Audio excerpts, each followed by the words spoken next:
Assalamu alaikum, dear students of Narayanganj High School and College. Welcome to our online class 2021. I am Tamanna Chaudhary, assistant teacher of Narayanganj High School and College. Our today's topic is definition of article বা পদাশ্রিত নির্দেশক। দ্বিতীয় শ্রেণীর শিক্ষার্থীরা আজকে আমরা article সম্পর্কে জানব। আর্টিকেলের definition হচ্ছে সংজ্ঞা। আর্টিকেলের সংজ্ঞা সম্পর্কে আমরা জানব। আমরা আবার ভিডিও শুরুতে আমরা বলে নিই, আমরা যখন ইংরেজিটা পড়ব তখন অবশ্যই সেটার বাংলাটাও সাথে সাথে পড়ে নিব, তাহলে আমাদের কি পড়তে এবং জানতে লিখতে সুবিধা হবে। বুঝতে পেরেছো? তাহলে আমরা আজকে আর্টিকেলের সংজ্ঞা কি সেই সম্পর্কে জানবো। চলো তাহলে আমাদের পরবর্তী পড়াতে আমরা চলে যাই।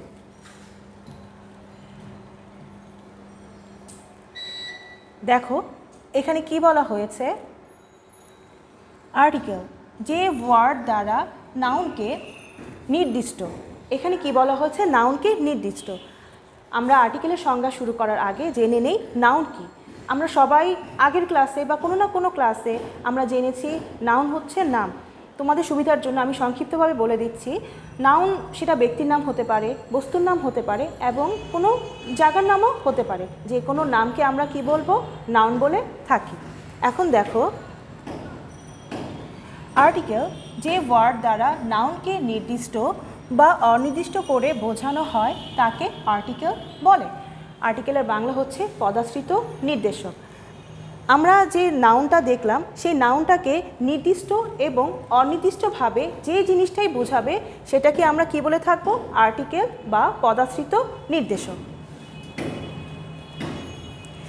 দ্বিতীয় শ্রেণীর শিক্ষার্থীরা, আমি যখন তোমাদের এই পড়াটা পড়াবো তোমরা অবশ্যই খাতা কলম নিয়ে বসে পড়বে এবং মিসের সাথে সাথে লিখে ফেলবে। সাথে সাথে পড়লে এবং লিখলে কি হয়, জিনিসটা আমাদের মনে থাকে, অনেক দিন পর্যন্ত মনে থাকে বা আমাদের বুঝতেও কি সুবিধা হয়। যদি সাথে সাথে না লিখো হয়তো পরবর্তী পড়াতে যখন যাবে তখন আমরা কিন্তু ভুলে যাব। ঠিক আছে, এখন দেখি ইংরেজি ভাষায় ব্যবহৃত এ, এন এবং দিকে আর্টিকেল বলে। ইংরেজি ভাষায় কয়টি আর্টিকেল ব্যবহার হয় দেখো, এ, এন এবং দি। আমাদের সবসময় মনে রাখতে হবে ইংরেজি ভাষায় আর্টিকেল 3টি ব্যবহৃত হয়। এখন হচ্ছে এই আর্টিকেল কি নাউনের আগে বসে নির্দিষ্ট বা অনির্দিষ্ট করে আমাদের যেটা বোঝাবে সেটাকে আমরা কি বলবো, আর্টিকেল। আর্টিকেল সাধারণত কোনো ওয়ার্ডের আগে বসে একটি কি অর্থপূর্ণ বাক্য বা একটি অর্থপূর্ণ শব্দ তৈরি করে। বুঝতে পেরেছ? এখন দেখো এখানে যা আছে, যেমন a pen, an apple, the Quran. এখানে কি বলা হচ্ছে দেখো, 3টি আর্টিকেল দিয়ে আমি 3টি কি করলাম, বাক্য তৈরি করেছি। এখন দেখো আ পেন অ্যান অ্যাপল, আমরা ইংরেজিতে অ্যাপেল বলবো এবং বাংলায় কি করব, আপেল বলবো। এখন এখানে এ এবং এন দিয়ে একটি বোঝানো হচ্ছে। একটি মানে যে কোনো একটিকেই বোঝানো হয়।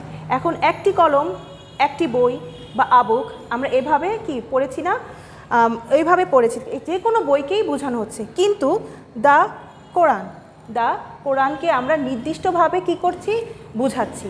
দিটা দিয়ে আমরা নির্দিষ্টভাবে বুঝতে পারছি। আমি তোমাদের বোঝানোর জন্য এই সংজ্ঞাটি নিয়ে আসছি। তোমরা তোমাদের বইয়ের সংজ্ঞাও লিখতে পারো বা অন্য কোনো বইয়ের সংজ্ঞাও লিখতে পারো বা যে কোনো বইয়ের থেকে উদাহরণ দিয়ে তোমরা কি করতে পারো, তোমাদের আর্টিকেলগুলো তোমরা শিখতে পারো, কিন্তু সঠিকভাবে অর্থপূর্ণভাবে কিন্তু শিখতে হবে। আমরা পরবর্তী পড়ায় চলে যাই। আমরা তো দেখলাম আর্টিকেল কয়টি, 3টি, এ, এন এবং দি। সেই আর্টিকেলকে কিন্তু আবার 2 ভাগে ভাগ করা হয়েছে। আর্টিকেল কয় প্রকার, আর্টিকেল 2 প্রকার। চলো দেখিনি আর্টিকেল কি আমাদের, যথা নাম্বার 1 ইনডিফিনিট আর্টিকেল বা অনির্দিষ্ট পদাশ্রিত নির্দেশক।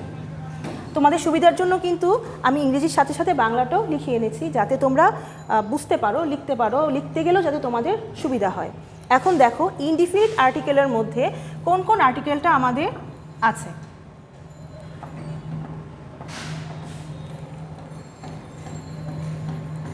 এই ইনডিফিনিট আর্টিকেলের মধ্যে আমাদের আছে এ, এন। এ এবং এন এই দুইটি কি আমাদের অনির্দিষ্ট পদাশ্রিত নির্দেশক বা ইনডিফিনিট আর্টিকেল। এরপর কি আসে নাম্বার 2। নাম্বার 2তে কি আছে, ডেফিনিট আর্টিকেল বা নির্দিষ্ট পদাশ্রিত নির্দেশক। নিশ্চয়ই বোঝা যাচ্ছে। এরপর আমাদের কি হবে,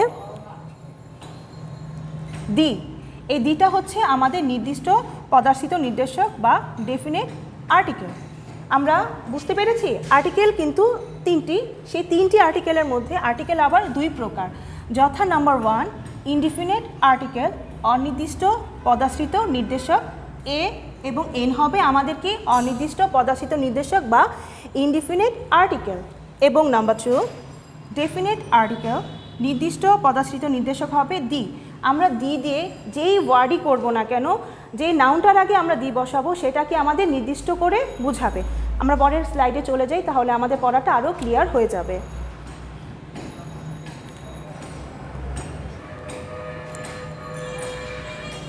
ইনডিফিনিট আর্টিকেল। আমরা এখন ইনডিফিনিট আর্টিকেলের সংজ্ঞাটা কি সে সম্পর্কে জানব।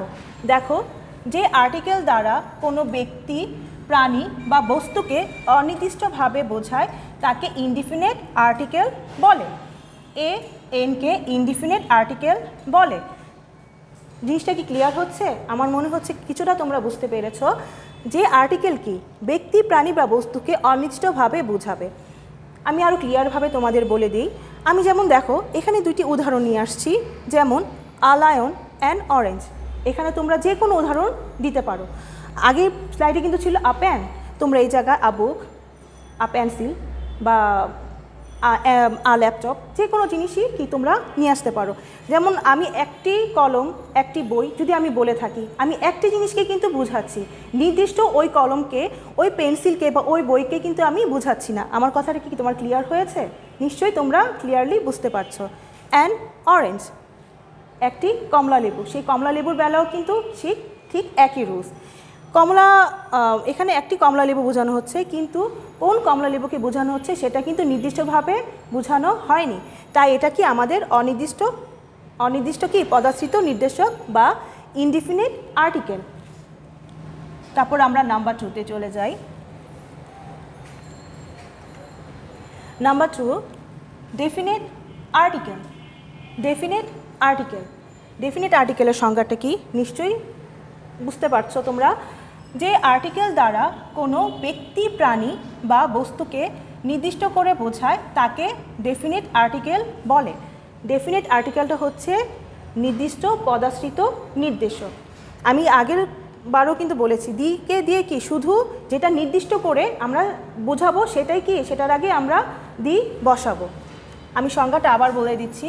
ডেফিনিট আর্টিকেল, যে আর্টিকেল দ্বারা কোনো ব্যক্তি, প্রাণী বা বস্তুকে নির্দিষ্ট করে বোঝায় তাকে ডেফিনিট আর্টিকেল বলে। দি হলো ডেফিনিট আর্টিকেল। খুব ভালো করে কিন্তু তোমরা জিনিসটা মনে রাখবে। আর্টিকেল তিনটি আর্টিকেলের মধ্যে আর্টিকেল আবার দুই প্রকার। ডেফিনিট আর্টিকেলের মধ্যে দি এবং ইনডিফিনিট আর্টিকেলের মধ্যে এ এন। যেমন the Padma, the sun.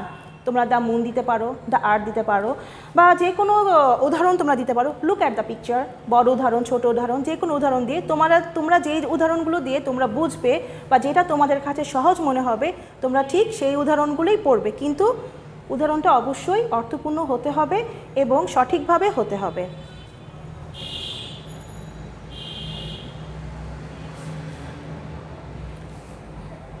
Dear students, আমরা এতক্ষণ কি ডেফিনেশন অফ আর্টিকেল সম্পর্কে জেনেছি এবং পড়েছি। আমরা নির্দিষ্ট আর্টিকেল কোনটি, অনির্দিষ্ট আর্টিকেল, ডেফিনিট, ইনডেফিনিট সম্পর্কে আমরা কি করেছি, সঠিকভাবে ধারণা নিয়েছি। এখন কি আছে দেখো, হোয়াট ইজ আর্টিকেল। এখন একটা প্রশ্নে চলে এসেছি আমরা ডেফিনেশনের পর আমাদের কি করতে হবে, প্রশ্নে চলে আসতে হবে। তা না হলে কিন্তু যখন আমরা পড়াটা পড়বো বা বই খুলবো তখন আমরা এগুলো দেখলে কিন্তু চিনতে পারবো না। তাই তোমাদের সুবিধার্থে আমরা সংজ্ঞার পরে প্রশ্ন নিয়ে এসেছি। What is article, how many kinds of article. What is article হচ্ছে আর্টিকেল কি, মানে পদাশ্রিত নির্দেশক কি।